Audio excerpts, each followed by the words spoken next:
मोदी काबीना के विस्तार का काउंटडाउन शुरू हो गया है।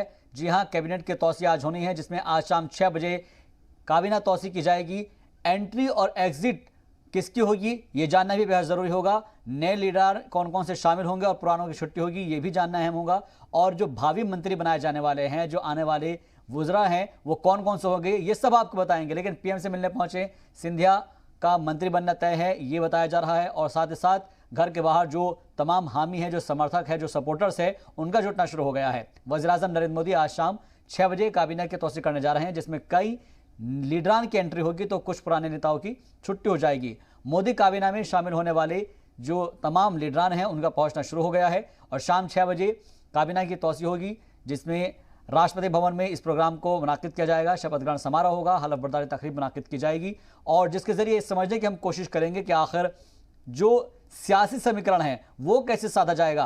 क्योंकि आपको याद होगा कि उत्तर प्रदेश, उत्तराखंड, पंजाब के अलावा और बाकी की रियासतों में भी 2022 में चुनाव होने हैं और उन चुनावों को मद्देनजर रखते हुए इस पूरी काबीना का प्रारूप हो सकता है, इसकी रूपरेखा हो सकती है। क्योंकि सवाल यहां पर यह भी उठ रहा है कि मोदी काबीना की तौसीक करते वक्त इस बात का ख्याल रखा जाएगा कि उत्तर प्रदेश की अनदेखी ना हो, उत्तर प्रदेश में भी उन तबकों की अनदेखी ना हो जहां से वोट बैंक हासिल हो सकता है। और साथ ही साथ जो रियासत बराबर की है उत्तराखंड, वहां पर भी जो है एक तरीके से तरजीह दी जाएगी, क्योंकि कुमाऊं और गढ़वाल का जो एक तरीके से अलग अलग खित्ते हैं उनसे भी यहां पर एक मुजरा बनाने की कोशिश की जाएगी।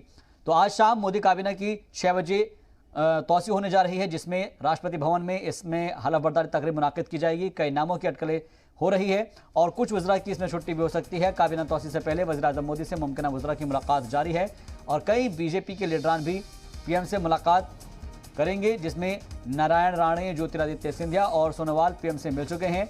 अजय मिश्रा, मीनाक्षी लेखी और हिना गावित ने भी पीएम से मुलाकात की है। तो ये मानकर चल लिया जाए कि अब तकरीबन इन नामों के ऊपर मोहर लग सकती है।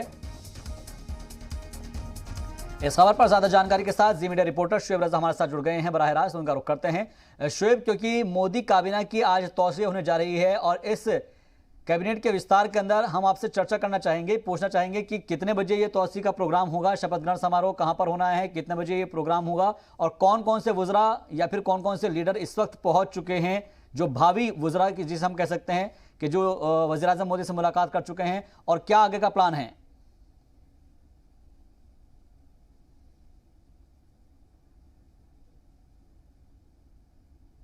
शुएब, आपकी आवाज हम तक नहीं पहुंच पा रही है, हम फिर से जुड़ने की आपसे कोशिश करेंगे और जो टेक्निकल इशू है उसको दुरुस्त करने की कोशिश कर रहे हैं। फिलहाल अपने नाज़रीन को हम आप बता दें कि आज मोदी काबीना की तौसीह का काउंटडाउन अब क्योंकि शुरू हो चुका है और 6 बजे शाम में काबीना की तौसीह होनी है।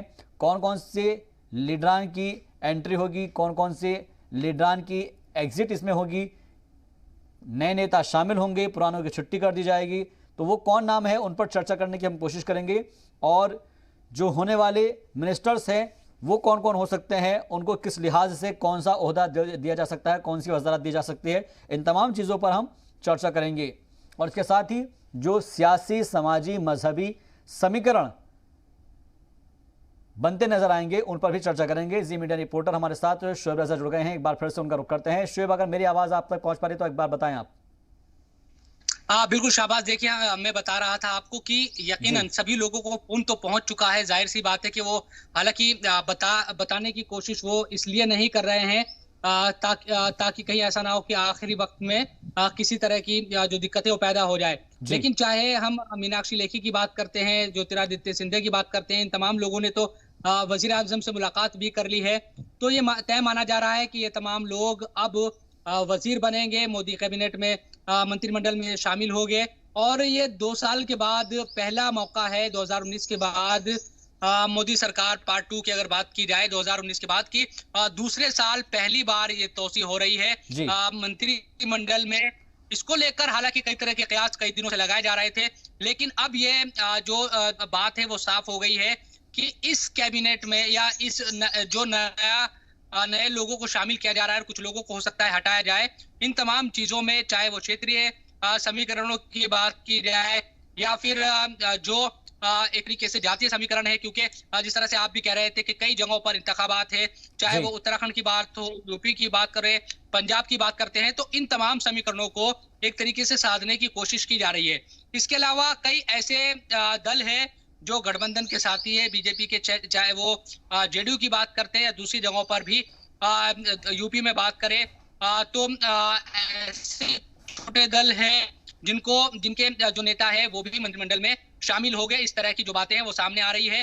तो यकीनन एक तरीके से कह सकते हैं कि ना सिर्फ आने वाले इंतखाबात के मद्देनजर एक कोशिश की गई है कि तमाम लोगों को खुश रखा जाए, क्योंकि अपना दल जो उत्तर प्रदेश में है, उनकी नेता मंत्रिमंडल में शामिल होगी, इस तरह के जो कयास है वो लगाए जा रहे हैं। क्योंकि पिछले दिनों में हमने देखा है कि अपना दल के जो नेता है वो अलग तरह की बयानबाजी करते नजर आ रहे थे, बीजेपी उनको एक तरीके से अपने पक्ष में करने में लगी हुई थी। तो ये तमाम जो चीजें हैं, इससे एक बात साफ लग रही है शाहबाज की कोशिश की जा रही है सरकार की तरफ से, ना सिर्फ क्षेत्रीय बल्कि गठबंधन जो धर्म है एक तरीके से उसको भी पूरी तरह से निभाया जाए। किसी तरह की ना बिहार में दिक्कत हो सरकार चलाने में, और ना ही उत्तर प्रदेश में जो चुनाव आ रहे हैं उसमें कई ऐसे दल हैं जो विरोधाभासी बात कर रहे थे, तो वो भी खामोश हो जाए एक तरीके से, उनको भी। शुएब, मैं आपके पास लौटूंगा। नेहा शालिनी दुआ जी हमारे साथ जुड़ गई हैं। नेहा जी, बहुत बहुत इस्तकबाल है जी सलाम पर आपका। जी धन्यवाद। नेहा जी, मोदी कैबिनेट का आज एक्सपेंडेशन हो रहा है और एक तरीके से हम कह सकते हैं कि विस्तार हो रहा है काबीना का। मैं आपसे समझना चाहूंगा कि तमाम जो लीडरान हैं उनके नाम सामने आए हैं। आपको क्या लगता है कि इस नए कैबिनेट से कितना ज्यादा मजबूत होगी मोदी सरकार?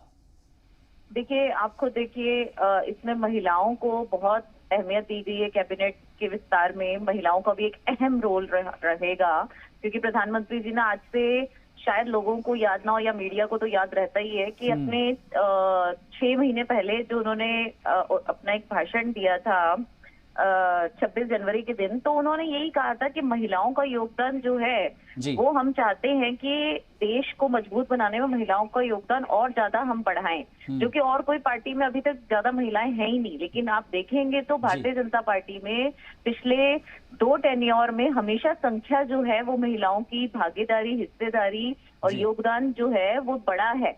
इसी को मद्देनजर रखते हुए इस कैबिनेट में महिलाओं को और युवा चेहरों को बहुत बड़ा स्थान दिया जाएगा, ताकि किसी की भी जो कार्य क्षमता है, मतलब जिसके अंदर जो कैपेबिलिटी है, किसी के अंदर जो भी काम करने का एक जज्बा होता है, उसको भी बरकरार रखा जाए और उसकी परख भी ली जाए, ताकि जनता जो है आज युवाओं के साथ जुड़ना चाहती है। आप देखिए, यही कारण है कि हमारे यहाँ पार्टी में बहुत यंगस्टर्स, बहुत ऐसे युवा अभी पीछे एमपी और कैबिनेट में आए हैं जिनका कभी किसी ने नाम भी नहीं सुना था। इवन हमारी पार्टी में अभी जो उत्तराखंड के मुख्यमंत्री बने हैं जी, उनके बारे में भी शायद किसी को नहीं पता था। वो भी एक युवा चेहरा है, मात्र 44 वर्ष के। तो मेरा कहने का मतलब ये है कि हमारे यहाँ पार्टी में शीर्ष नेतृत्व मोदी जी ने हमेशा सोचा है सबका साथ सबका विकास, और सबका साथ में सबको मंत्रिमंडल के विस्तार में महिलाओं को भी और युवाओं को भी जो है ज्यादा से ज्यादा काम दिया जाएगा, उनके साथ काम किया जाएगा। और बहुत अच्छी अहम बात नेहा जी आप कह रही हैं। नेहा जी,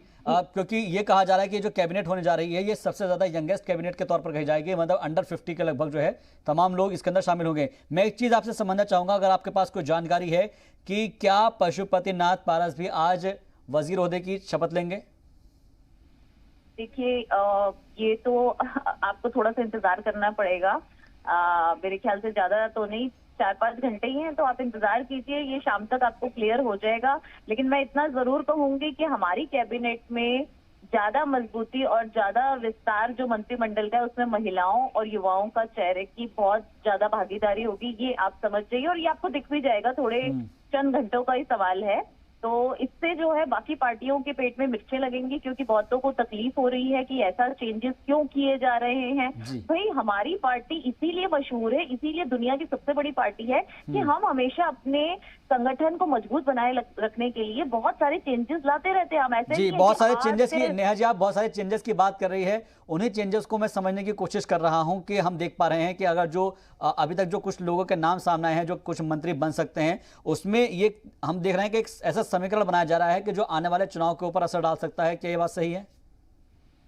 देखिए, हर तरह के समीकरण का जो है वो प्रयोग किया जाता है, सभी करते हैं, सभी पार्टियां करती हैं, चाहे विपक्षी हो, चाहे अब हम सत्ता में हो, चाहे जब हम सत्ता में नहीं थे। तो सभी का समीकरण भी बिठा के किया जाता है, लेकिन सबसे ज्यादा अहमियत जो मैंने आपको दो बातों पे कही है कि युवाओं और महिलाओं, इसका योगदान जो है प्रधानमंत्री जी ने साफ कहा है, हमारे नए मंत्रिमंडल में इसका विस्तार जरूर होगा, ताकि एक मिसाल के तौर पे बाकी लोगों के लिए भी, क्योंकि दुनिया की सबसे बड़ी लार्जेस्ट पार्टी है भारतीय जनता पार्टी, तो एक मिसाल बननी चाहिए कि बाकी पार्टियों में भी पूरे दुनिया के कि महिलाओं का योगदान किसी को भूलना नहीं चाहिए और युवाओं को भी मौका मिलना चाहिए।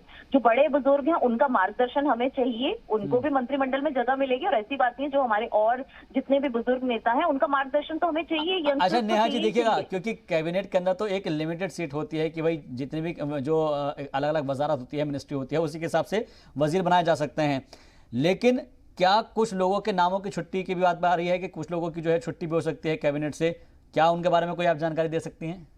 जी देखिए, ऑफ कोर्स है, जब नए को चांस दिया जाएगा और लिमिटेड सीट्स हैं, लेकिन आपने शायद ये नहीं पढ़ा कि प्रधानमंत्री जी ने अभी पीछे कितनी सारी न्यू मिनिस्ट्रीज बनाई हैं, चाहे जो ये मछली विभाग है, और अभी कल भी एक दो सहकारिता मंत्रालय, हाँ, इन सब के ऊपर तवज्जो दी जा रही है कि ये नए चेहरों को इसमें चांस दिया जाएगा, ताकि एक किसी एक मंत्रालय के ऊपर बहुत ज्यादा कार्यभार ना रहे और एक अच्छा समन्वय साबित हो सके, मतलब टुवर्ड्स ये जो हमारी जनता होती है और मंत्रियों के बीच जो एक गैप हो जाता है, वो गैप ना रहे, जनता की बात सीधा ऊपर तक आ सके और मंत्रियों तक, मंत्रालय तक पता लग सके। इसलिए कुछ और विभाग भी, मंत्रालय भी, मिनिस्ट्रीज का भी किया जा रहा है, उनका भी पदभार आज आप पता चल जाएगा आपको, शाम को 5 बजे तक, 6 बजे तक सारा मंत्रिमंडल का विस्तार हो जाएगा। तो ये चीज बहुत अहमियत रखती है। लेकिन हमें उम्मीद थी कि नेहा जी आप हमको कुछ एक्सक्लूसिव बताते तो शायद हमारे चैनल पर सबसे पहले चल जाती।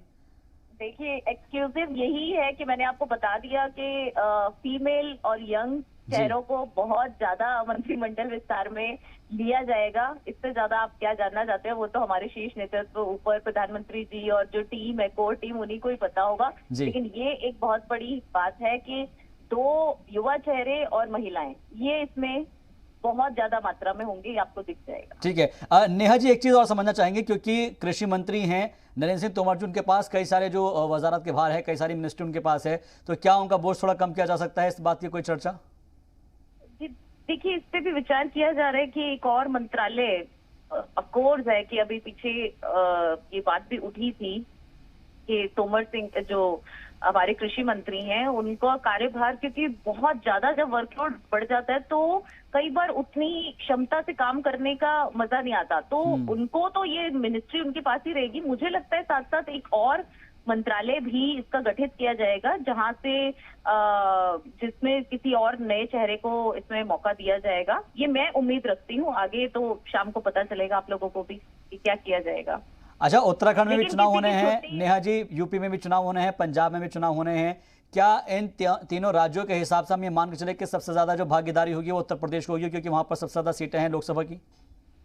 हाँ, देखिए, उत्तर प्रदेश बहुत सारे लोगों को मंत्रिमंडल में लिया गया है, और महाराष्ट्र से भी कुछ लोगों को लिया जा रहा है, नए चेहरे, कर्नाटका से भी है। ऐसा नहीं है, सब जगह से जहां लग रहा है कि मतलब लोगों के अंदर, मतलब हमें लगता है, शीर्ष नेतृत्व को ये लगता है, संगठन को ये लगता है कि ये इंसान जो है, चाहे ये यंग है लेकिन इसके अंदर कार्य क्षमता बहुत है, मतलब ये बहुत पॉजिटिव रिजल्ट दे सकता है, तो वो चाहे कहीं का भी, पूरे देश भर में हमारे जहाँ भी शासित राज्य हैं, हम उसे मंत्रिमंडल पे जरूर लेंगे, उसका मतलब गठित उसको जरूर किया जाएगा। पार्टी उसके ऊपर ध्यान भी देगी, और पार्टी की यही खास बात है कि पार्टी नीचे तक अंतिम पंक्ति में खड़े हुए व्यक्ति को भी देखती है, लेकिन चाहे बेशर्त वो काम अच्छा करता हो, वो पार्टी के लिए काम कर रहा हो, जनता के लिए पूरी तरह से समर्पित हो, ऐसे हर व्यक्ति को पार्टी देखती है और जगह देती है। जी अच्छा, एक चीज से तो पर्दा आप उठा दीजिए कम से कम, कि क्या वरुण गांधी को हम मान सकते हैं कि भावी मंत्री के तौर पर हमें उनको देख सकते हैं, वरुण गांधी को?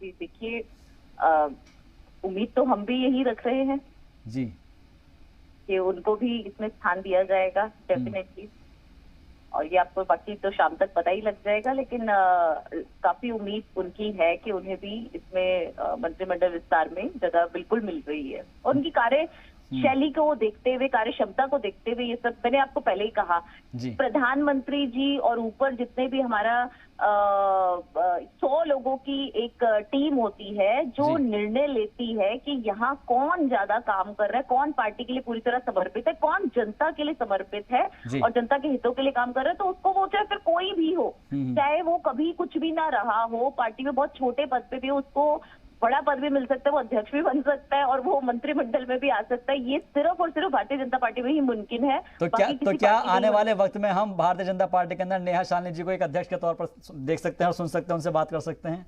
जी, मैं ऐसी कोई उम्मीद नहीं रखती इतनी जल्दी, लेकिन हमारी पार्टी में कुछ भी हो सकता है, कभी भी कोई कुछ भी बन सकता है। सिर्फ कार्यशैली पे, आपकी कार्य क्षमता क्या है, आप पार्टी के लिए कितने समर्पित है, आप जनता के लिए कितने समर्पित है, इस बात को मेन अहमियत दी जाती है। अच्छा, मैं तो हमारी पार्टी- बिहार की सियासत के बारे में पूछना चाहूंगा आपसे। क्या जेडीयू को कहा जा रहा है कि 4 मंत्रालयों की डिमांड वहां से की गई है जनता दल यूनाइटेड की तरफ से, ऐसी कोई खबर? देखिए, उसमें भी पार्टी ने सोचा है, विचार कर रहे हैं कि कोई ना कोई जगह उधर से भी दी जाएगी डेफिनेटली, क्योंकि हमारे साथ जितने भी पार्टियां जुड़ी हैं, हमारे साथ जो दल जुड़े हुए हैं, उनके लोगों को भी इस मंत्रिमंडल में जगह जरूर जरूर दी जाएगी। बहुत बहुत शुक्रिया नेहा जी हमसे जुड़ने के लिए और बेबाकी के साथ अपनी बात रखने के लिए। हालांकि आपने जो है हमने इंतजार करने के लिए कहा है, उम्मीद करते हैं कि इंतजार जल्दी खत्म होगा और 6 बजे जब काबीना की तौसी होगी तो उसके अंदर तमाम लोगों के नाम सामने आएंगे।